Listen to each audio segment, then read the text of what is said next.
COP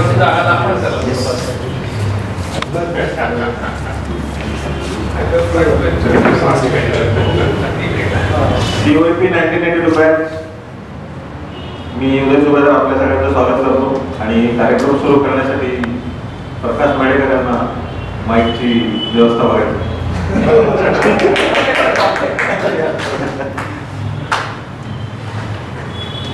धन्यवाद मित्रांनो. आजचा कार्यक्रम कसा करता आहे ते थोडं मी नंतर सांगणार आहे.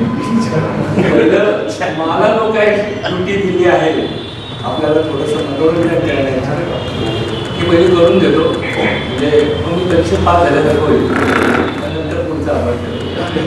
आजचा दिवस खूप चांगला आहे. 7 फेब्रुवारी 2024 आपण सगळे शिवग्राम इंजिनियर्समध्ये भेटलो. अनेक जण तर मी असं म्हणतो की कॉलेज नंतर हा बघतोय, कॉलेज नंतर लिटरली बोलतो. पण मी असं म्हणेन की आजची जी आमची थीम लाईन आहे ती मैत्री आहे, बरं का. त्यामुळे मी जे काय बनवलंय त्यातल्या बऱ्याचशा गोष्टी ह्या मैत्रीवरती. नेहमीची सूचना देतो, भ्रमणध्वनी माझ्याकडे आहेच, ते थोडे सायलेंटला ठेवा, त्यामुळे मग व्यत्यय येणार नाही. शक्य जमा करा आणि घ्यायला येऊ नका. खूप सुंदर शेर जो आहे त्याने मी सुरुवात करतोय की बघा, घर से हम निकले तो दिल में कुछ अरमान थे, सामने देखा तो सब जगह कब्रिस्तान थे, कब्रिस्तान में चलते चलते हमारा पैर एक हड्डी पर फिसल गया, तो हल्की सी एक आवाज आई, संभल कर चले नाला, हम भी कभी इंसान थे.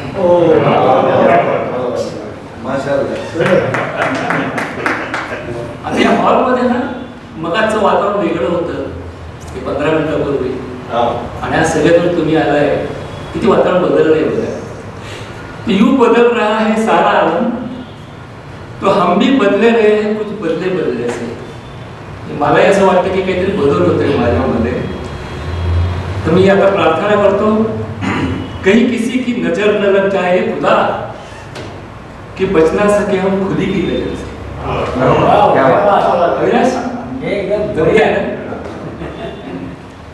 विलीन करता एक शेर है, मंजिलें उन्हीं को मिलती है जिनके सपनों में जान होती है, यूं ही पंख होने से कुछ नहीं होता, हौसलों से उड़ान होती है. आजच्या मैत्रीच्या थीम लाईन वरती पण एक सुंदर कविता वाचून दाखवतो. कविता कोणाची आहे तुम्ही नंतर ओळखालच. अगर बिकी तेरी दोस्ती तो पहले खरीदार हम होंगे, अगर बिकी तेरी दोस्ती तो पहले खरीदार हम होंगे, तुझे खबर न होगी तेरी कीमत, पर तुझे पाकर सबसे अमीर हम होंगे. दोस्त साथ हो तो रोने में भी शान है, और दोस्त ना हो तो महफिल भी शमशान है. सारा खेल दोस्ती का है मेरे दोस्त, वरना जनाना और मारा एक ही समान है. सूचना आहे प्रत्येकाला, फोनवर बोलताना गाडी चालू नये, कारण फोन खाली पडण्याचा धोका असतो.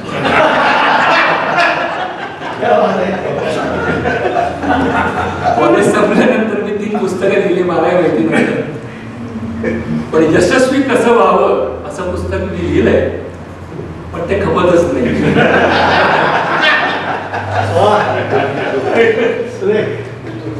पुस्तके नियमांनी चालली ना की ज्ञानाचं पीठ पडतं. बघा या प्रत्येक वाक्याच्या शब्दामध्ये कशी जादू आहे. 10 जोर मारतानाही मला नाकीनून घेतात.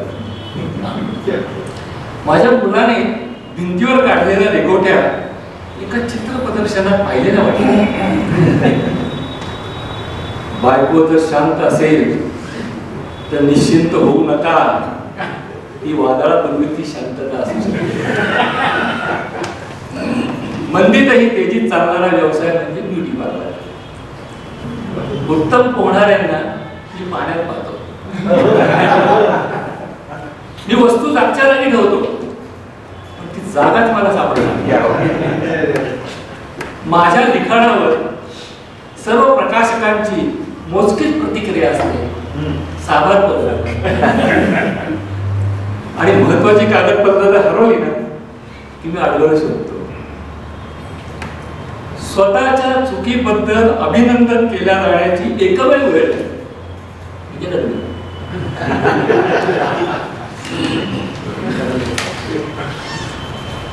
थोडीशी गंमत बघा. दोस्ती करो कॉलेज वाली से, प्यार करो ऑफिस वाली से, प्रोग्राम करो पड़ोस वाली से, आंख लड़ाओ साली से, लो करो दिलवाली से और मार खाओ घर वाली से.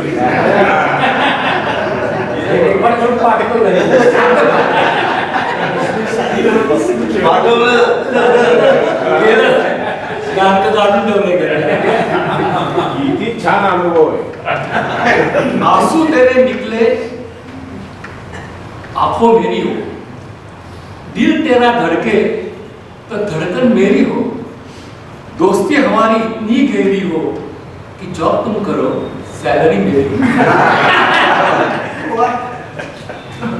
काश हम एसएमएस होते तो एक क्लिक में आपके पास होते, भले तुम हमें डिलीट कर देते पर कुछ पल के लिए तो तुम्हारे एहसास होते. मी सगळं करतोय पण माझ्यापेक्षा एक अतिशय श्रेष्ठ आणि उत्तम असा एक कलाकार आपल्यामध्ये आहे. मला त्याचं जे आहे ना ते कधी ऐकतोय असं मला झालंय. मिलिंदचं बेसिकली मी ते सुरुवात केली असं म्हणा.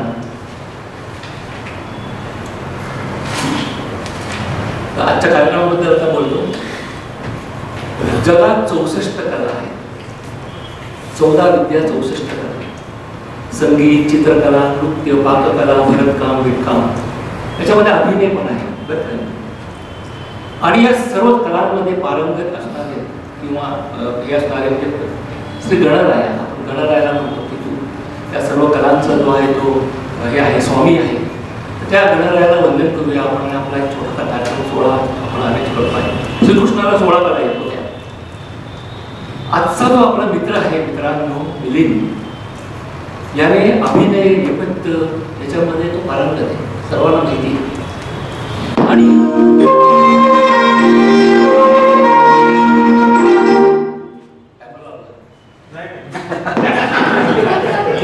थांबा वगैरे नाही.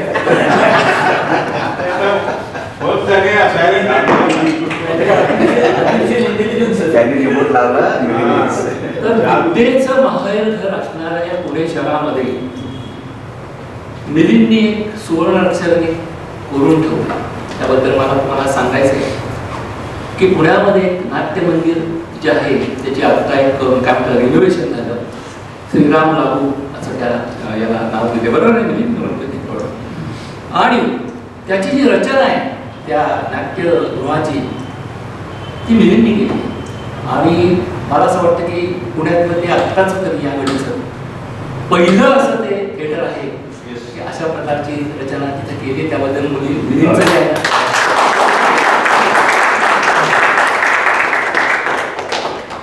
माझं शाळेमध्ये असताना नितीन हिंदी 100 मार्क होतं आणि संस्कृतच्या वाट्याला मी कधी गेलो ना.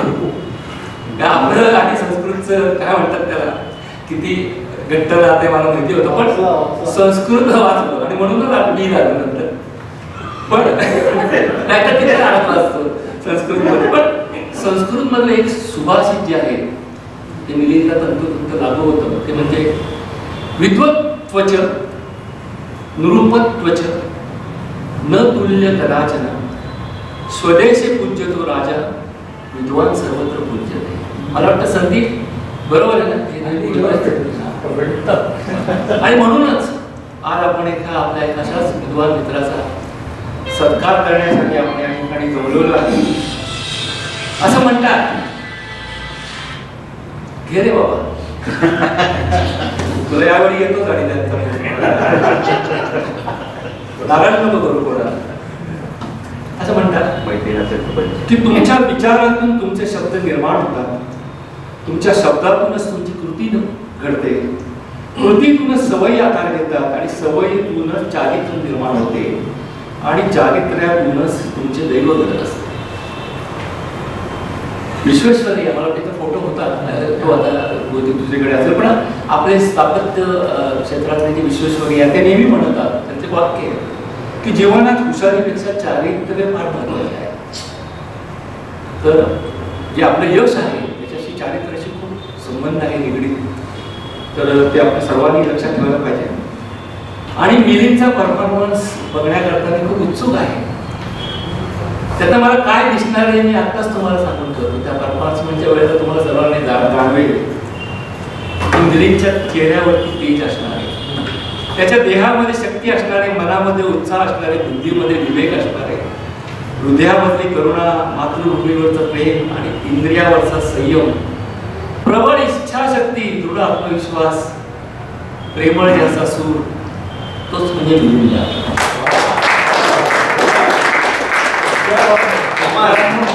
मॅनेजर आलेले आहे, वेळेत आला ना, ट्रॅफिक जाम होतं तुझ्याकडे.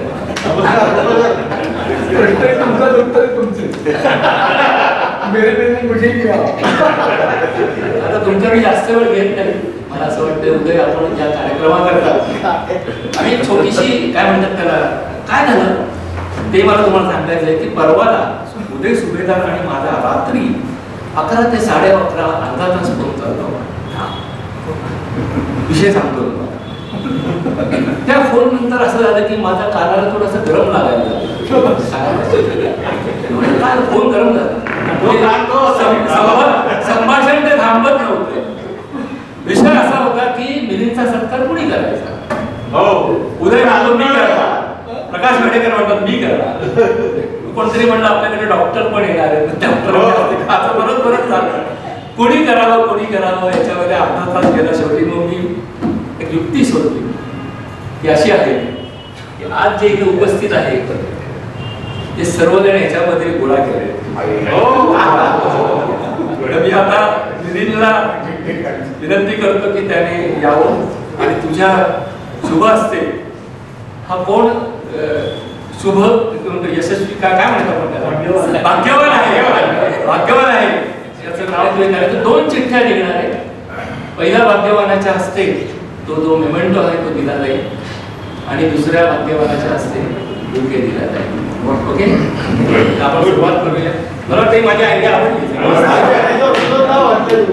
प्रथेप्रमाणे हे सगळं काय म्हणतात मिक्सिंग करतो असं कुणाला वाटत नव्हतं की चिठ्ठी. आणि मला आवीच्या चेहऱ्यावरती एक भाव दिसतोय. मी सांगतो तुम्हाला काय त्याच्या मनात चाललंय. त्याच्या म्हणणं या सगळ्या चिठ्ठीवरती मेळे करली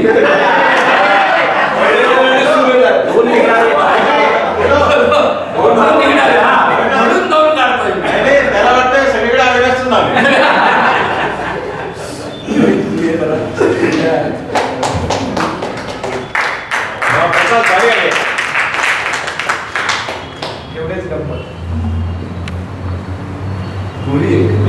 गिरीश घाटे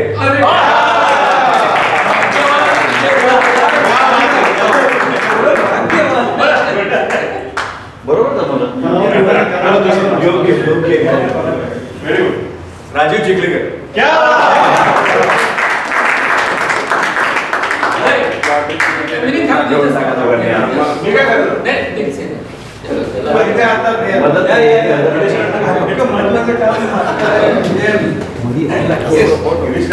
सगळं मागे चालू आहे. हा गिरीश पहिले फुके द्या रे. असं आहे का? ठीक आहे पहिले फुके द्या. म्हणतो सगळे द्या पुढे. खाली पूजा करा. फुके तिकडे सगळे फोटोचा सिक्वेन्स बनला आता.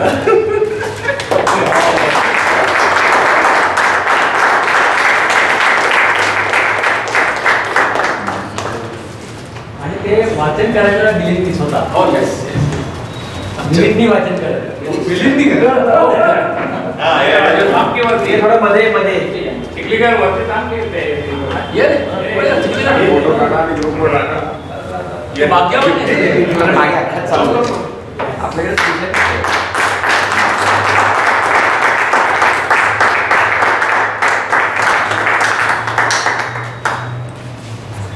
Proud of you. Thank you Girish. आणि मी तर काही वाचतोय. ओके आता वाचून नाही नाही कारण अच्छा, कारण तो वाचत नाही. त्यानेच वाचलं. सजेशन फक्त व्हॉट्सअप ग्रुपवर घेण्यात येतात त्यामुळे तू वाच. बरं, ठीक आहे. वाचून टाकू. त्याचा इथं गौरव येतो. म्हणून मी म्हटलं, त्याचा गौरव त्यानेच वाचणं योग्य नाही. त्याचं कारण आहे की मराठी माणूस स्वतःची टिंकी वाजवण्यात मागे पडतो म्हणून तो मागे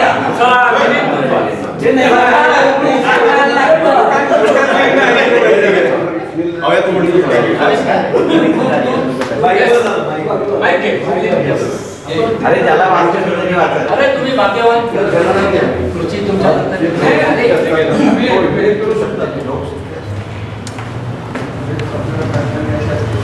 एक छान सुंदर मोमेंटो तयार केला आहे. फारच छान आहे. त्याच्यावर लिहिलेला असा मजकूर आहे, महाराष्ट्र कल्चरल सेंटर पुणे आणि लागू कुटुंबीय निर्मित श्रीराम लागू रंग अवकाश या नाट्यगृहाच्या नाविन्यपूर्ण आसन व्यवस्था आरेखन योगदानासाठी मित्रवर्य मिलिंद कुलकर्णी यास गौरव म्हणून हे सन्मानचिन्ह प्रदान करण्यात आले.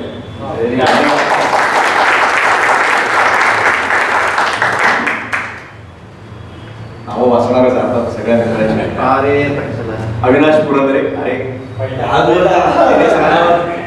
दिनेश राणावत, दीनानाथ दिवाणजी, गिरीश घाटे, हरी फाकडकर, कैलास अग्रवाल, किरण ठुसे, डॉक्टर महेंद्र नाकी, माधव कुलकर्णी, नितीन लेडे, प्रकाश मेढेकर, प्रताप राणे, प्रसाद गोसावी, राजीव चिखलीकर, रत्नाकर कुलकर्णी, सदाशिव घाणेकर, संदेश शेठ, संजय संती, सतीश केरकर, सुबोध कोरडे, सुनील कटारिया, उदय सुभेदार, डॉक्टर विजय चव्हाण, विनीत साठे, विवेक भालेराव आणि विवेक कुलकर्णी.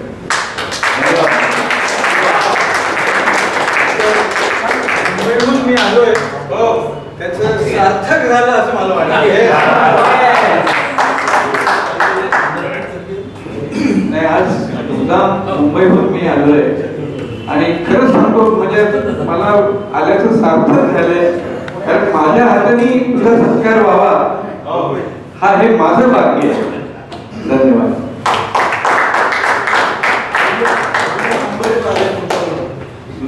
मित्रांनो, आपण आता कार्यक्रमाचा पहिला टप्पा जो आहे तो पूर्ण केला आहे. दिसतोय असा थोडासा. दुसरा टप्पा जो आहे तो संगीताचा आहे. आणि आपल्यामध्ये आज एक बॉलिवूडचे अतिशय फेमस त्यांनी गाणं म्हणलं की हातात एक लाईक असे पटकन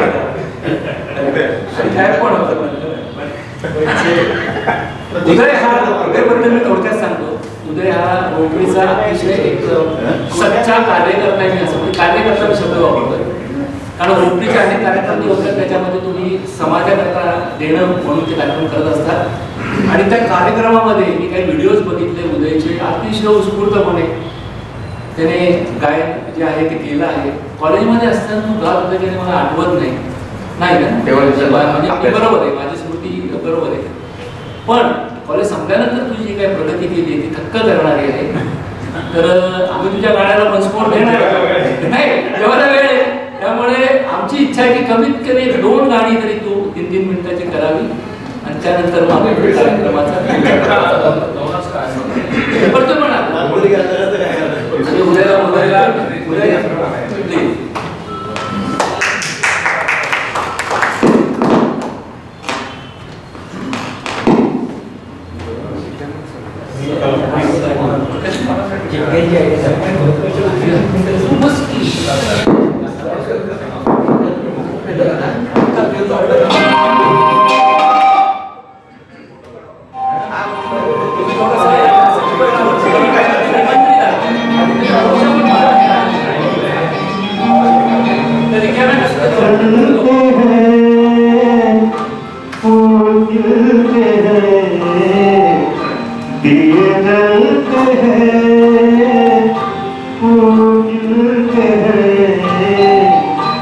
बड़ी मुश्किल से मगर दुनिया में तो मिलते हैं, दिए जलते हैं, फूल खिलते हैं, बड़ी मुश्किल से मगर दुनिया में तो मिलते हैं दिए जलते हैं.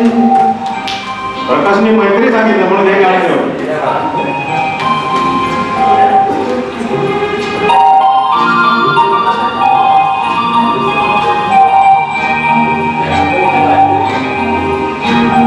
जब जिस वक्त किसी का जुदा होता है कुछ ना पूछो यारो दिल का हाल बुरा होता है. जब जिस वक्त किसी का यार जुदा होता है कुछ ना पूछो यारो दिल का हाल बुरा होता है.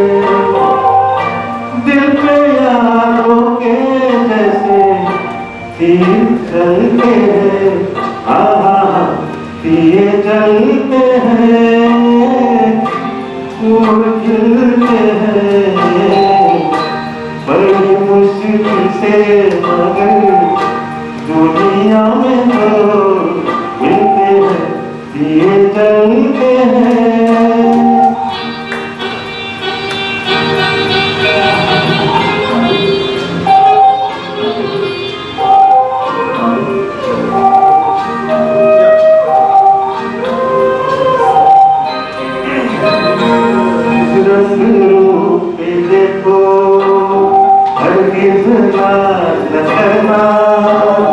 जान भी मांगे यार तो दे देना, नाराज न करना. इस रंग रूप में देखो हरगिज़ नाज न करना. जान भी मांगे यार तो दे देना, नाराज न करना. रंग उड़ जाते हैं ढलते हैं, दिए जलते हैं, फूल खिलते हैं. बड़ी मुश्किल से मगर दुनिया में तो मिलते हैं दिए जलते हैं.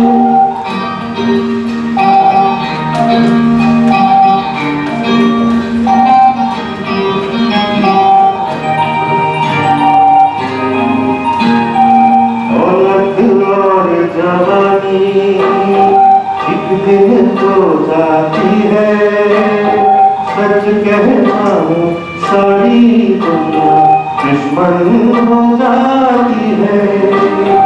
दौलत और जवानी एक दिन तो जाती है, सच कहता हूँ सारी दुनिया दुश्मन हो जाती है. उम्र भर दोस्त लेकिन साथ चलते हैं, दिए जलते हैं, फूल खिलते हैं. बड़ी मुश्किल से मगर दुनिया में तो मिलते हैं दिए जलते हैं, फूल खिलते हैं. बड़ी मुश्किल से मगर दुनिया में तो मिलते हैं दिए जलते हैं, फूल खिलते हैं, दिए जलते हैं.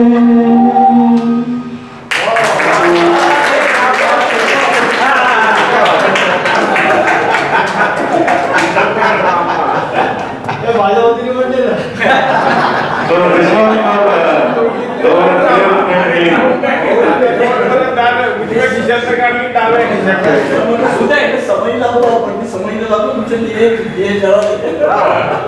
आता तुझ्या आवडीच एक आम्हाला माहिती.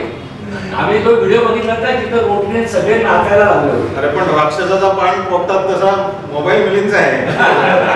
गाणं निवडून काढण्यात खूप दंगा होईल. असू दे जमलो कसं डायरेक्ट आहे का मिलिंद घेऊ शकतो.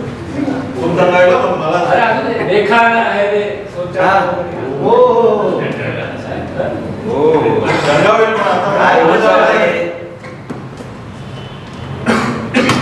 शेठ इन्स्टिट्यूटचे सगळे लोक गेले रे बाहेर. आम्ही सेफ आहोत ना. हे पडदे पडदे लावून चेक करतात सुरक्षित कुठे धोका द्यायला नको.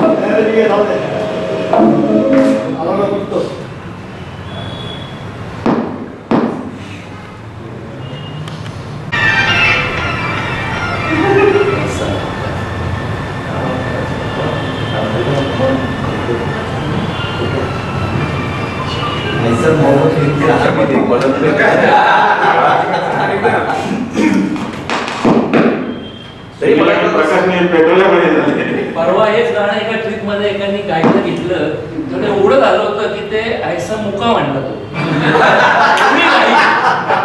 म्हणलं अरे मौका आहे मुका नाहीये आणि ते रेकॉर्ड झालं म्हणलं पटवलं तरी एवढी काय.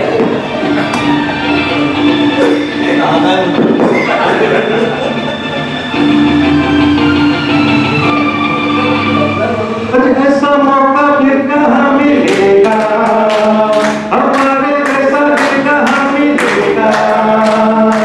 आओ तुझको दिखलाता हूँ कैसी कितना निशान, देखो देखो देखो देखो देखो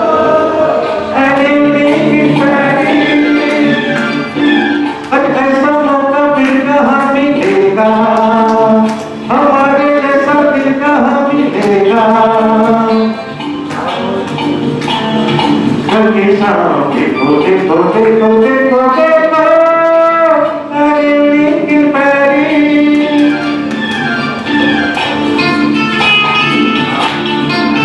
ऐसा लोगा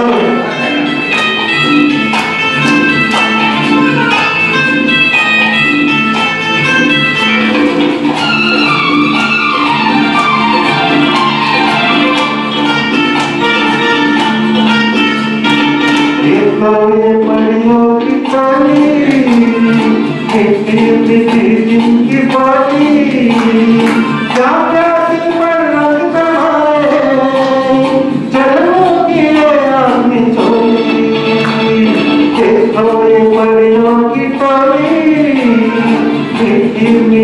जिनकी बानी क्या क्या दिल पर रंग जमाए चलो की आदमी चोरी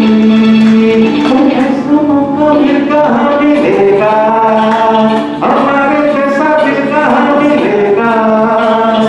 आओ तुमको दिखलाता हूँ कैसी कितना निशान, देखो देखो देखो देखो देखो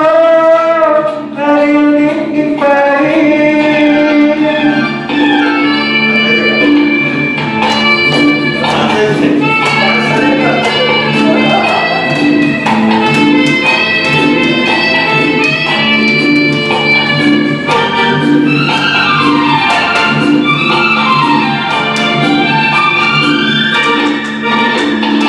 हाथों में डाले फिरते हैं आशिक निराले, उनको यहाँ तुम भी साथी मिल जाएंगे हुस्न वाले। हाथों में डाले फिरते हैं आशिक निराले, उनको यहाँ तुम भी साथी मिल जाएंगे हुस्न वाले। ऐसा मौका फिर कहाँ मिलेगा, हमारे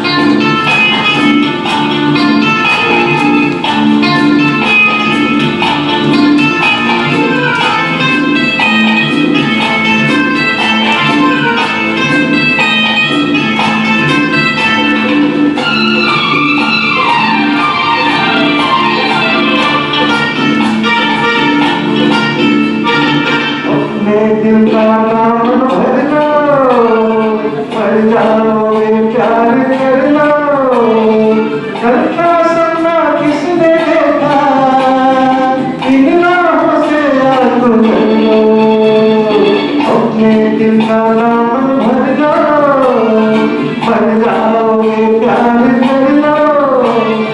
करता सपना किसने देखा, इन राहों से आंखों बनो। तो दिल कहाँ मिलेगा, हमारे जैसा दिल कहाँ मिलेगा। आओ को दिखलाना हूँ पैरिस की रंगी शाम। देखो देखो देखो देखो देखो लेकिन पैरिस, ऐसा तो दिल कहाँ मिलेगा, हमारे जैसा दिल कहाँ मिलेगा। आओ को दिखलाना हूँ पैरिस की रंगी शाम। देखो देखो देखो देखो देखो लेकिन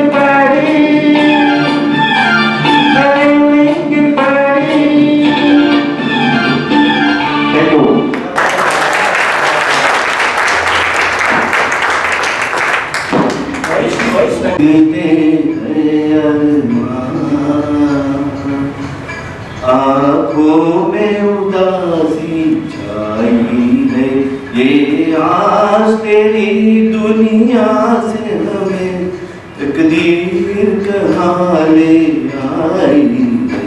सीने में सुलगते हैं अरमान। घेते का येते छान कुछ आँख में आंसू बाकी है जो तेरे गम के साथी है, जो मेरे गम के साथी है। अब दिल है न दिल के अरमां है, अब दिल है न दिल के अरमां है। बस मैं हूँ मेरी तन्हाई है, सीने में सुलगते हैं अरमान।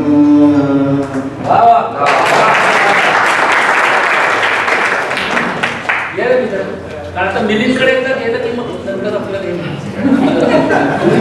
त्याला बाईकचा दावा केला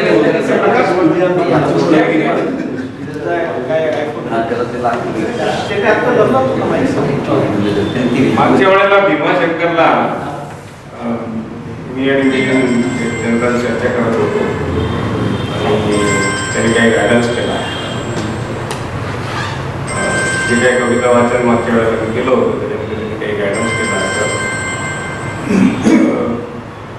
हा जो काय कार्यक्रम होणार आणि त्याचा ग्रुप केला तर माझ्या डोक्यामध्ये फिल्मविषयी बरेचसे विचार येत गेले. त्यातनं काही 4 ओळी लिहिल्या. सुधारणा आहे का मी सांगावं.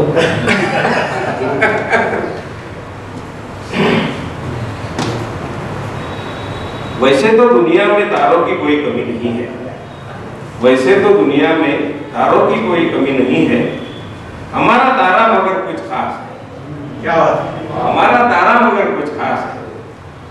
चमक उसकी उम्र के साथ, चमक उसकी उम्र के साथ बढ़ती ही जाती है. शुभेच्छा देने हम सब आज आए हैं, शुभेच्छा देने हम सब आज आए हैं.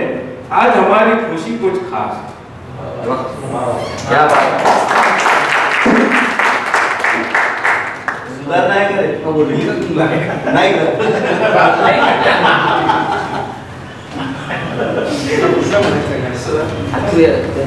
मोबाईल पाहिजे. मिलिंदचा कार्यक्रम चालू करण्याच्या अगोदर आज प्रत्येक काही वेळी तो असंच म्हणतो मिलिंदचा कार्यक्रम सुरू होण्याच्या अगोदर अगदी पहिल्यांदा उत्कंठा वाढली पाहिजे. पण काही आपल्याकडे काही मान्यवर अतिथी आले आहेत तर त्यांचं आपण एक स्वागत करूया. त्यांचं गुलाबाचं पुष्प देऊ. मी नाव घेतोय त्यांनी प्लीज यावं. मला कारण ते व्यक्ती मला माहित नाही. अर्चना शहाणे यायची आल्यावर बोलले. 1982च्या कॉलेज ऑफ इंजिनिअरिंगच्या संपूर्ण ग्रुप तर्फे तुमचं स्वागत आहे.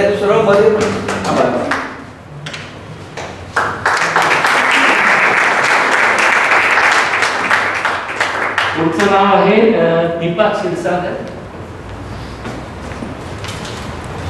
दीपा मॅडम या. मी फार अगोदरपासून आलेला तुम्हाला.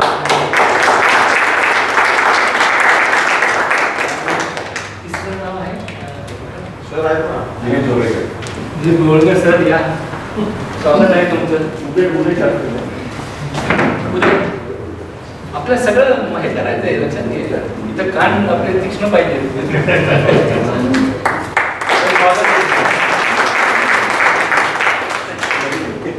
आता मिलिंद हे माईक जो आहे आता तुझ्याकडे जाणार आहे.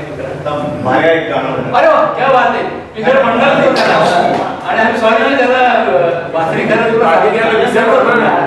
पण तू हो म्हण का नाही पहिला गाणं म्हणायचंय का मला नंतर गाण्या आत्ता येतो नाही ते गाण्याचे लोक आज त्रास झाली.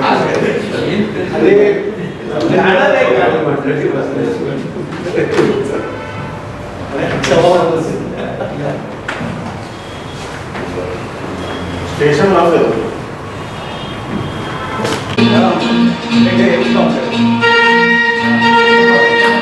Hello hello.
भी बता और किसी ने आ जाए आया तो बहुत पसंद आए मेरे सपनों में रानी कब आएगी सो आए उसमें रानी कब आएगी तू मेरे जाए दिन रानी कब आएगी तू चलिया तू चलिया मेरे सपनों की रानी कब आएगी तू आई उसमें रानी कब आएगी तू मेरे जाए दिन रानी कब आएगी तू चलिया तू चलिया चलिया तू चलिया चलिया तू चलिया चलिया आप चलिया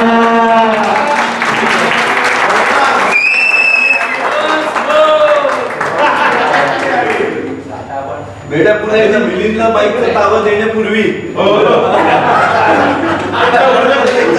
उत्कंठावर्धक भाषण. ए भाल्या फक्त रे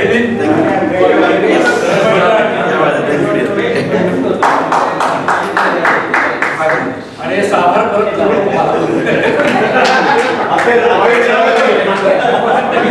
आता त्यांच्या प्रतीक्षेनंतर मिलिंदला परत माईक हातात मिळालेला आहे. मेनू काय हे भेटते हो ना ते करतात. मी आपल्या बऱ्याच मित्रांनी मला व्हॉट्सअपवर विचारलं तिथे विचारलं की हे नेमकं काय केलं जरा मला समजून सांग. प्रयोग करणार कसा काय प्रेक्षकांकडे पाठ न दाखवता कसा प्रयोग करणार. याच्यात ते दोन भाग आहेत म्हणजे त्याच्यातला दुसरा भाग तू आता विचारलास पण त्यातला पहिला भाग असा आहे की ते काय नेमकं कसं घडलं काय झालं. तर थोडक्यात पार्श्वभूमी अशी व्हायची की अप्सरा हॉटेल हिराबाग चौक त्याच्या मागे ज्योत्स्नाबळे समाजाचा एक प्रायोगिक थिएटर आहे आणि तिथे अनेक वर्ष आमच्यासारखी मंडळी प्रयोग नाटकांचे प्रयोग करत असतात वगैरे. व्यावसायिक नाटकं तिथं होत नाही ती थिएटर छोटी तर तिथे ती 3 मजली बिल्डिंग आहे. त्याच्या 3ऱ्या मजल्यावर ते थिएटर ऑलरेडी एक्झिस्टिंग आहे त्याच्यावर तिथे प्रयोग चालतात.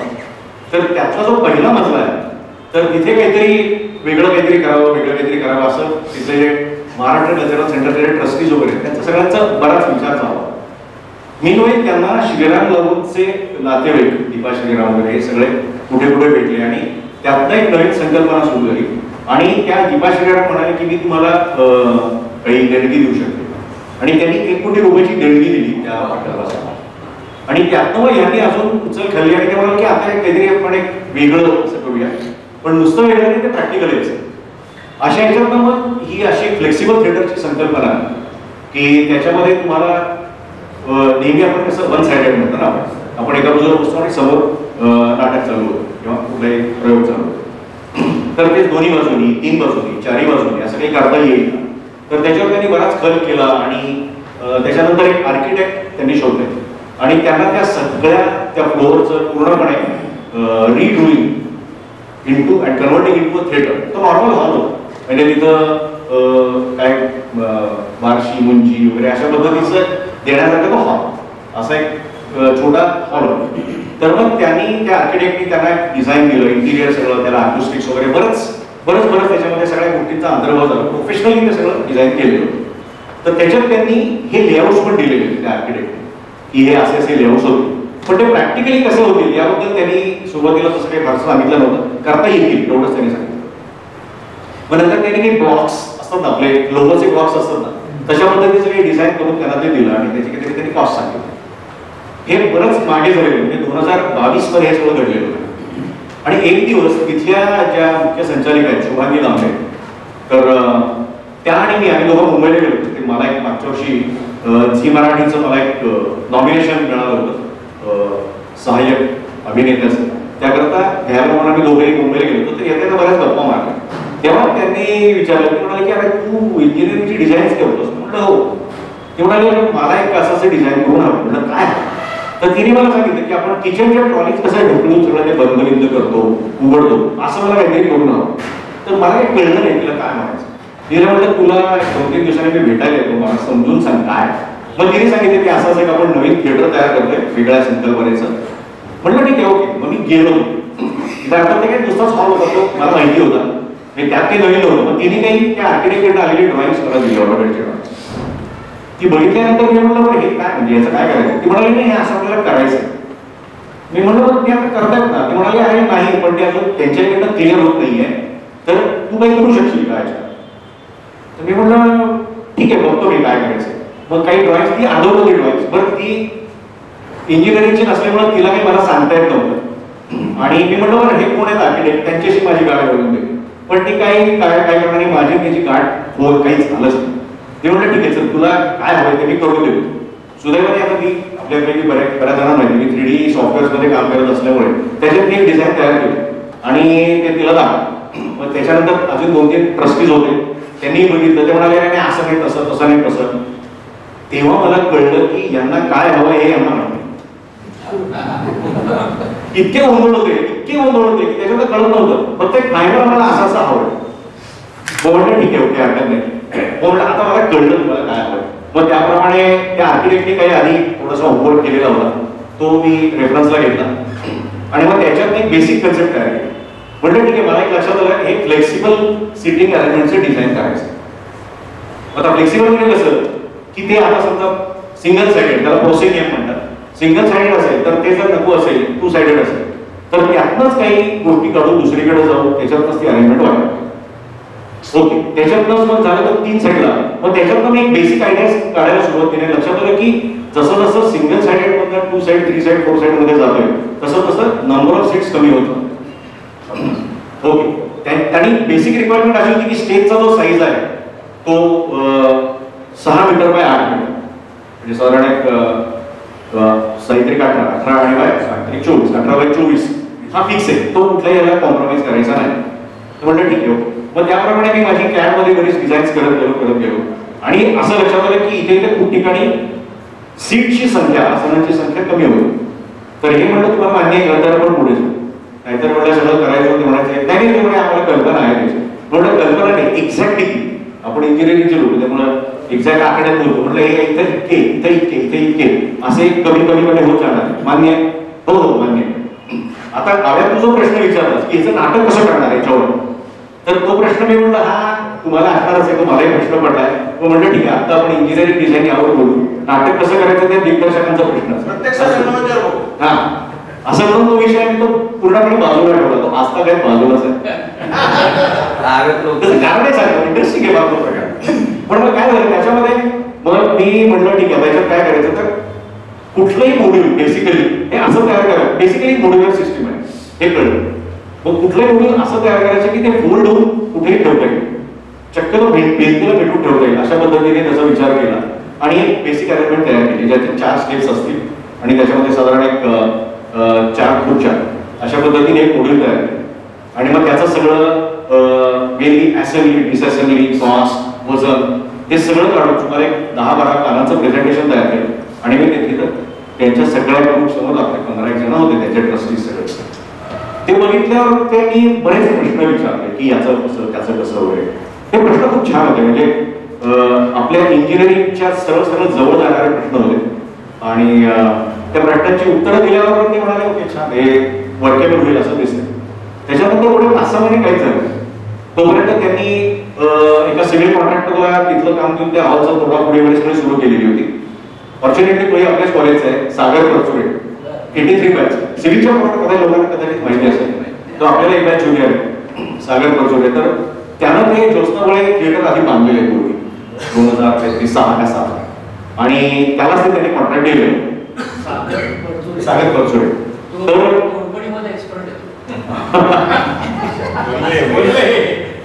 त्यामुळे शुभांगी रावलेंनी मला सांगितलं की अरे तुझे केलेले आहेस त्याचा एक आपण सॅम्पल तयार करून बघूया. आणि तेव्हा त्यांनी सांगितलं की तुला सागर परचुरे नावाच्या एका माणसाची ओळख करून दे.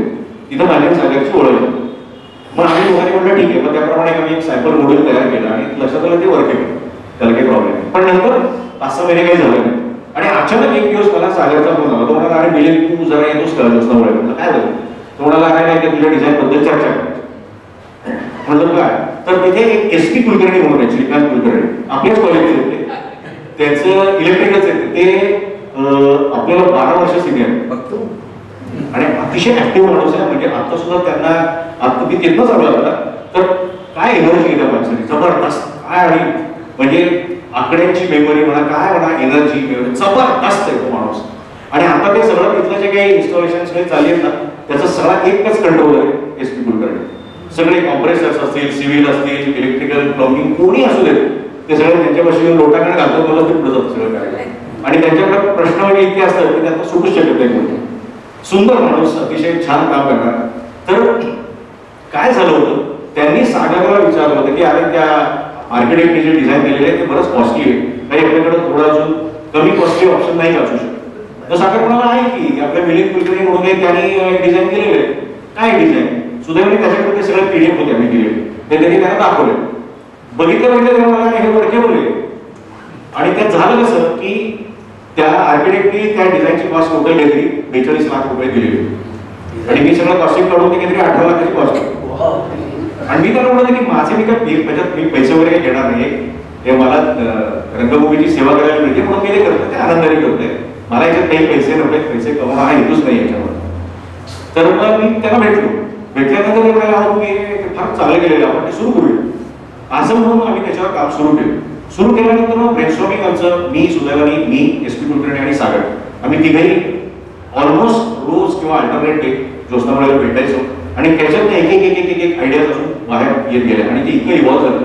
आणि आता कसं झालेलं की एक मॉड्यूल आहे, म्हणजे आता कसं आहे त्याच्या स्टँडर्ड हाईट्स आहेत त्याची सगळी माहिती आम्ही गोळा केलेली होती की स्टेजची हाईट किती पाहिजे थिएटरसाठी.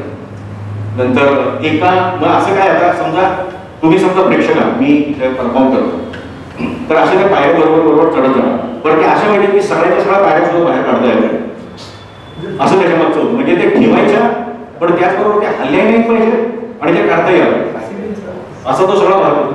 आणि जेवढी मॉड्यूल्स करू तेवढे नंबर ऑफ एलिमेंट्स वाढणार, तेवढे असेंब्लीज वाढणार, तेवढे टॉलरन्सेसचे प्रॉब्लेम येणार, तेवढे जॉईनरीज वाढणार.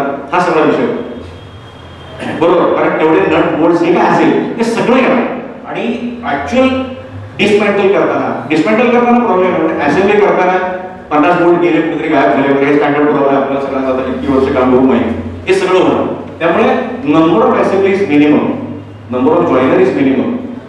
पण त्याचबरोबर म्हणून एक मॉड्यूल मोठं केलं तर ते वजनी होणार, कारण ते उचलताना माणसं उचलणार. असं करत करत त्याच्यातला एक ऑप्टिमाइज साईज काढला आणि नंतर असं लक्षात आलं की मग वजन काढलं आणि साधारण 35 किलो म्हणजे एका स्टेपचं वजन, म्हणजे 2 स्टेपची मिळून एक मॉड्यूल असं तयार केलं. ओके. आणि त्याच्यात काय केलं माहिती का, बेसिक कन्सेप्ट अशी की 1.1 मीटरचा स्क्वेअर, इथून हे सगळं सुरू झालं. म्हणजे तुम्ही जर त्या थिएटरमध्ये बघितलं ना तर कुठेही बघितलं तर 1.1 मीटरचा स्क्वेअर हा सगळीकडे त्याचा रिपीट कॉपी पेस्ट झाला. मग त्याची काय केली, 1.1 चा त्याला डबल करून त्याचा 2.2 असा स्क्वेअर करायला त्याचं मॉड्यूल तयार केलं 2 पायऱ्यांचं. So that is first frame. मग त्याच्यानंतर वरची आली की त्याच्यापेक्षा थोडी उंच पाहिजे, ती दुसरी फ्रेम. आता काय करतोय आपण, टोटल आहे 9 रांग अशा 1 2 कॉलम्स म्हणूया आपण, 9 कॉलम्स आहेत आणि 12 रांग आहेत. ओके, कॉलम्स आणि रोज, तर रोज 12 आणि 9 कॉलम्स. तर मग एक एक कॉलम डिझाईन केला आणि तो नंतर रिपीट केला. तर पहिला कॉलम जो काही आहे 12 स्टेप्सचा कॉलम, त्यातलं पहिलं मॉड्यूल, प्रत्येक मॉड्यूल 2 स्टेप्स केले, म्हणून अशा 6 मॉड्यूल्स लक्षात येते. एक कॉलम त्याची 1 2 3 4 5 6 थोडक्यात 6 स्टेप्स वर गेल्या की ती एक कॉलम पूर्ण झाला. आता कसं माहिती का की पहिली स्टेप जी आहे ती सगळ्यात खालची, ती जमिनीवर बसते, दुसरी त्याच्या वर जाणार आहे, म्हणजे त्याच्या मागे त्याला चिटकून पण त्याच्या वर. तर मग ती नॅचरली टेक्निकली जेवढी हाईट असायला पाहिजे ती बेरीज करून ती हाईट झाली. आता तिसरं त्याच्यावर जाणार आणि दॅटोसच आहे, म्हणजे तिसरं अजून उंच केलं तर ते एकतर उंच होईल, स्लेंडर होईल आणि त्या हवा हवेमध्ये प्रॉब्लेम येणार, तिथं फ्लेक्सिबिलिटी टोटली शून्य होणार. मग काय केलं की तिथं पहिली स्टेप तिथं न्यायचा विचार केला. लक्षात येईल, पहिली स्टेप तिसऱ्या जागी बसली आणि त्याला खाली एक रायझर होईल, स्पेसर. आपल्या साध्या भाषेत इंजिनिअरिंगच्या म्हणजे स्पेसर दिलं. आणि स्पेसर केल्यामुळे काय झालं की हलकं झालं, कारण स्पेसर फक्त नुसतं स्केलेटन, बाकी हेच नाही त्याच्यावर, नुसतं वर्ण ठेवायचं. ओके. तिसरं चौथ्या आणखी चॅलेंज चौथ्यावर 2 नंबरची फ्रेम आहे ती तिथं बसवायची. 2 नंबरची फ्रेम मुळातच आधी वजन होतं त्यामुळे ती त्याच्यावर चढवून बसवणं शक्यच नव्हतं. ओके, मग तिथे काय केलं तरी 2 नंबरची तेव्हा ठरवलं की नाही 2 नंबरची फ्रेम ठेवायची, बघू काय होईल असं म्हणून तिसऱ्या याच्यावर सुद्धा 2 नंबरची फ्रेम झाली. चौथ्या याच्यावर 5व्याला गेलं प्रॉब्लेम. 5वी जमीन एवढी वर गेलेली होती, मग तिथं 2 स्पेसर टाकले एका वेळी आणि त्याच्यावर परत पहिली फ्रेम टाकली आणि शेवटचा जो स्पेसर आहे त्याला परत 2 स्पेसर्स आणि त्याच्यावर दुसरी फ्रेम टाकली. ही बेसिक कन्सेप्ट तयार झाली. हे नुसते ठेवलेले एकावर जोडलेले नाही. पण यांना जोडायचं कसं हा परत प्रश्न होता. मग प्रत्येक एक स्टेप आणि दुसरी स्टेप जेव्हा एकमेकाला चिकटतात हे सगळं एक इंची स्क्वेअर क्यूब मधनं केले. ओके, आणि त्याच्यावर 18 mm चा प्लाय टाकलेला असं केलेलं. पहिल्यांदा अनेक ऑप्शन्स ट्राय झालेले. इतके ऑप्शन्स ट्राय झालेले होते का तर सगळीकडे वजन कमी करण्यासाठीचे ऑप्शन्स. हाच मेन हेतू होता. का? कारण माणसं फिजिकली हरवणार आहे. त्याचं कारण काय तिथं थिएटरमध्ये आतमध्ये गर्डर चेन्स ट्रॉली काही शक्यच नाही. पॅरेट्रक्स नाही, काहीही नाहीये. त्यामुळे ह्युमन लेबर याच्या व्यतिरिक्त तिथं कुठला चॉईस नव्हता. मग त्याकरता म्हणलं ठीक आहे, त्यामुळे हलक्या करत ते आम्ही केलं आणि त्याच्यानंतर मग असं झालं की हा पहिली रोज आहे मग बाकीच्या रोज सगळे रिपीट होते. पहिला बरं बाकी सगळे रिपीट होते. ओके, पण मग याच्यावर काय झालं परत चॅलेंजेस आणखी वाढले की जी आता ही पहिला कॉलम आहे त्याच्या डाव्या बाजूला रेलिंग आहे म्हणजे उजव्या बाजूला. ओके, इकडचे शेवटचे त्यांच्या डाव्या बाजूला रेलिंग आहे. मग ते रेलिंगसाठी सोय केली आणि मग त्यामुळे असं झालं की ते स्पेसिफिक झालं की ते दुसरीकडे तुम्हाला वापरताच येणार नाही आणि तिथे फ्लेक्सिबिलिटी गेली होती. ओके, नंतर सगळ्यात शेवटचे त्यांना बॅक रेलिंग पण होतं, मागच्या बाजूला रेलिंग होतं. त्यामुळे तिथे रेलिंग्स कसे रेलिंग साधे पाईपची रेलिंग्स तयार केली आणि ज्या फ्रेम्स आहेत त्याच्यावर छोटे पाईप्सचे सपोर्ट तयार केले त्याच्यात ते रेलिंग बसवायचं. साईडच्या रेलिंग्सला प्रॉब्लेम नव्हता, बॅकच्या रेलिंग्सला प्रॉब्लेम होता कारण ती बॅकची जी खुर्ची आहे किंवा मॉड्यूल्स आहेत ते दुसरीकडे वापरायची होती.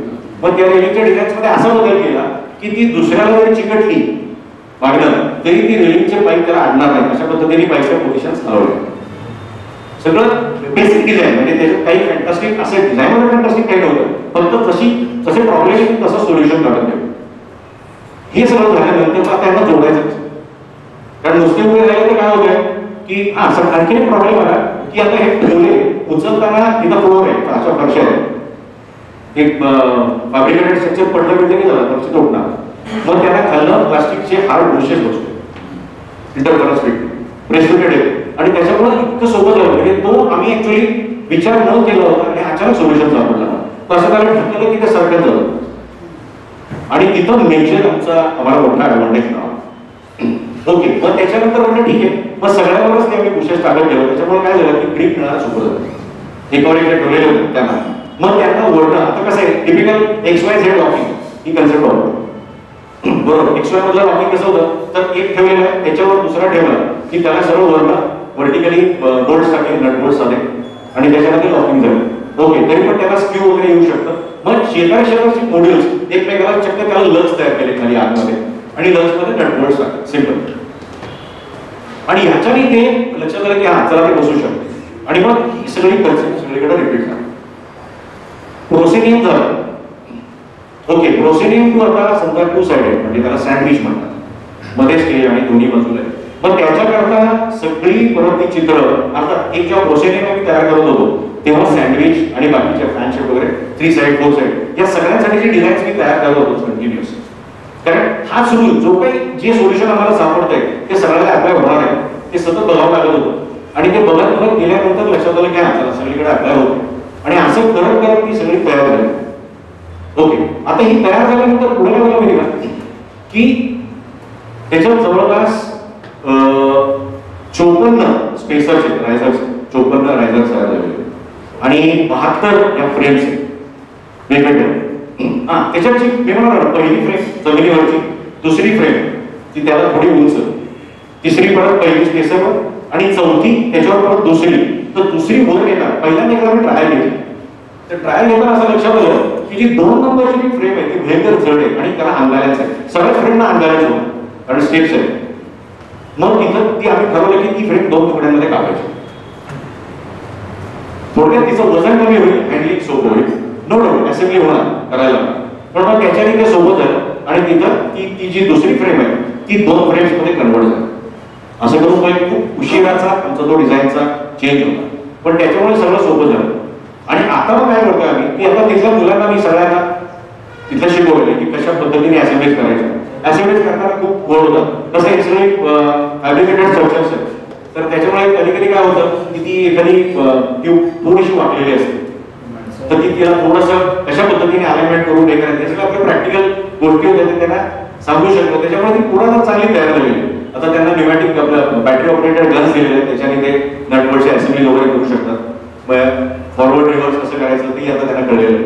आणि आता याच्यातनं एकातनं दुसरं पण जे आता जी प्रोसेनियम आहे वन साइडेड त्याला मॅक्सिमम सगळ्या गोष्टी त्याच्यात मॅक्सिमम असतात, पण जेव्हा सँडविच होतं तेव्हा त्याच्या बऱ्याचशा गोष्टी बाहेर काढायला. तर त्याच्याकरता त्यावेळेला आमच्या डोळ्यासमोर काहीच नव्हतं की जाणार कुठे. तर सुधारणाने तिथे एक बाजूला एक मोठी बाल्कनी आहे, तर त्या बाल्कनीमध्ये स्टोअर करायचं ठरलं. मग त्याची एक एसओपी तयार केलेली आहे. तिथे स्टोअर करताना नुसतं ठेवलं आणि झालं असं नाही होऊ शकत, कारण त्याला एक सिक्वेन्स आहे, तो सिक्वेन्स फॉलो करणं फार गरजेचं आहे. अशा पद्धतीने मग तिथं आम्ही ते सगळं तयार केलं आणि तिथनंच नंतर मला खाली दिसणार खाली जागा आहे. मी म्हटलं की आपण खाली स्टोअर करू शकतो.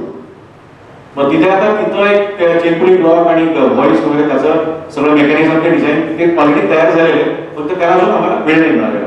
तर त्याचं डिझाईन पूर्ण तयार आहे, त्यामुळे तिथं खाली उतरवणार आणि ते सगळं मेनली आपण कॉलेजमध्ये शिकलेलं आहे मित्रांनो, तेच आहे वर्क स्टडी, फुल प्रूफिंग, बरं का, हे सगळे बेसिक प्रिन्सिपल्स वापरलेले आहेत. आणि कसा नॅचरल खूप आनंद झालेला ते सगळं वापरायला मिळालं, करायला मिळालं. आणि या पद्धतीने ते सगळं होत गेलेलं. आणि मग आता काय झालेलं आहे, बेसिक स्ट्रक्चर सगळं तयार, पण आता अजून कंटिन्युअस इम्प्रुव्हमेंटचं काम चालू आहे. म्हणजे तिथं काय होतं की जेव्हा सगळ्यात वरची जेव्हा एखादी फ्रेम काढायची असेल तर ती काढताना दोघांनी वर जायचं चढून आणि ती उचलून खाली घेऊन यायची. तर ते वेळ खाणार आणि कसं अनबॅलन्स असल्यामुळे सगळा प्रॉब्लेम आहे. तर आज आम्ही दुपारी तिथं हॉइस्ट लावलाय, चेतुली ब्लॉक लावलाय आणि चेतुली ब्लॉकच्या त्या ट्रायल घेऊन मी द्या आता आम्ही तर चेतुली ब्लॉकने ते सगळं करून मी त्याला दाखवलं. फ्लॅट बेड्स होते ते कशा पद्धतीने ओवायचे, त्याचं ते कशा प्रकारे ते ओले की ते फिट बसेल, त्याच्यातनं काही सटकणार नाही, हे सगळं त्यांना दाखवलं. अशा पद्धतीने 3-4 फ्रेम्स मी त्यांना असेंबल डिसअसेंबल करून दाखवलंय. म्हणजे याच्यात ते श्रम एकदम कमी होणार. आता तिथे हॉइस्ट येणार इलेक्ट्रिक तुला थोडी विश्रांती देतो. या टाईपच्या डिझाईन मध्ये महत्वाची भाग असा असतो मला वाटतं की स्केलेबिलिटी.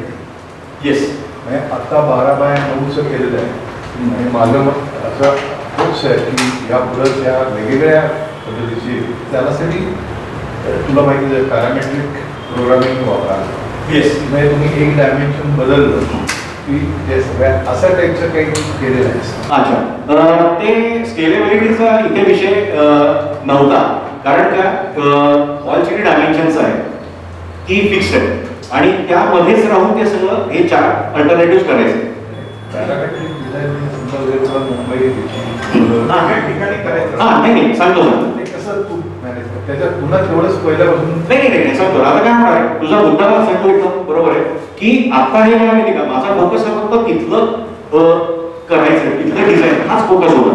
आता काय होणार आहे की तू जसं म्हणाला तसं समजा आपल्यापैकी कोणी किंवा कोणी विचारलं तुम्ही आमच्याकडे असं काही करून देऊ शकता, तर त्यावेळेला या सगळ्या कामाच्या अनुभवाचा फायदा त्यांच्याकरताचं पॅरामेट्रिक डिझाईन करण्याकरता नक्की उपयोग. पण आता तो गोलच नव्हता. आता फक्त हे आहे हे मॅक्सिमाइज कसं करता येईल हाच गोल होता. असं ते अशा पद्धतीने हे तयार झालेलं आहे. आणि ही मॉड्यूल्स आता तुम्ही कधी आलात तर तिथं मी तुम्हाला दोस्तावळी आपण वाटल्यास एक दिवस झाला की हा तसं सांग. मी काय करतो, नाही आपण एक दिवस सगळेजण हो प्रयोग तर ठेवायचाच आहे, पण हे जे कसं काम करतंय ना या सिस्टीम, तर त्या मला प्रॅक्टिकली दाखवायचे. कारण त्याच्यावर तुमचे अनेक प्रश्न येणार आहेत आणि मला त्या प्रश्नांना उत्तर देण्यात जास्त इंटरेस्ट आहे की ते काय सगळे आपले एक से एक प्रश्न येणार आहेत भारी. आणि कारण आहेच ते असणारच आहे, तर ते पण नक्की एक दिवस मी ते अरेंज करतो होते. मी नक्की येऊन दिले कारण शेजारी अफसर आहे.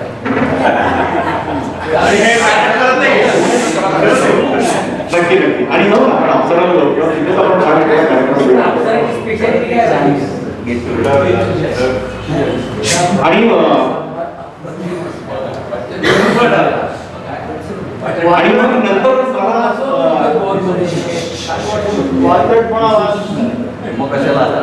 पण हे सगळं झाल्यानंतर मग मला मी जस्ट माहिती घेत होतो की हे असं अजून कुठे आहे का वगैरे. नाही काम चालू होतं त्या दरम्यान प्रयत्न करत होतो मी, पण तसं कुठे काही मिळालं नाही. आणि मग मी अजून काही national school of drama Delhi वगैरे इकडचे काही लोकांशी मी बोललो, तर ते म्हणाले नाही असं काही आमच्या माहितीत तरी काही नाही. असं जेव्हा पुढं कुठेही असं नाहीये, जेव्हा शिकतो तेव्हा याच्या संदर्भात काही कायदेशीर पेटंट नाही केलं. मला काही दिवशी सांगितलं होतंच पेटंटला अप्लाय कर, पण ते हो. तर ऍक्च्युली काय झालं माहिती का, मी का थांबलोय तर ते अजून काय म्हणायचं की हा पूर्ण स्वरूपात येत आहे म्हणून मी थांबलो. ही नवीन माहिती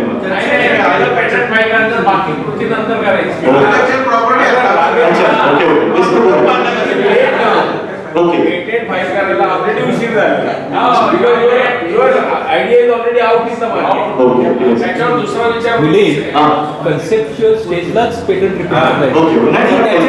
त्याचे व्हेरियंट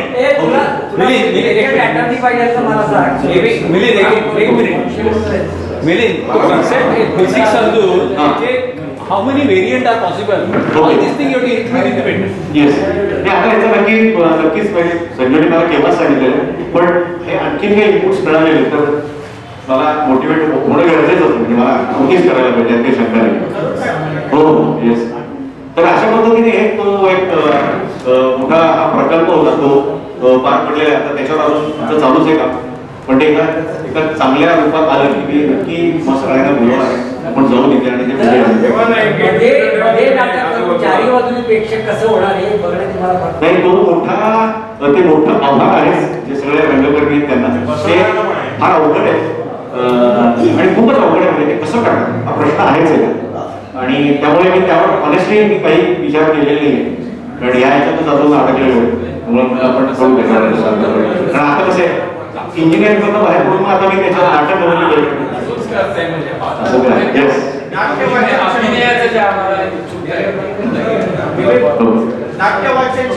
तर धन्यवाद या आजच्या याच्याबद्दल मनपूर्वक धन्यवाद. आणि थोडा ब्रेक नाही म्हणत मी, परंतु अशी इच्छा आहे की आपल्या सीओईपीच्या ग्रुपमध्ये जे 3 गेस्ट आले त्यांच्याविषयी तू आम्हाला, म्हणजे मला माहिती आहे आपण सगळ्यांना एक सामायिक चालेल ते महत्वाचं. येस सांग. आशा कोण आलं?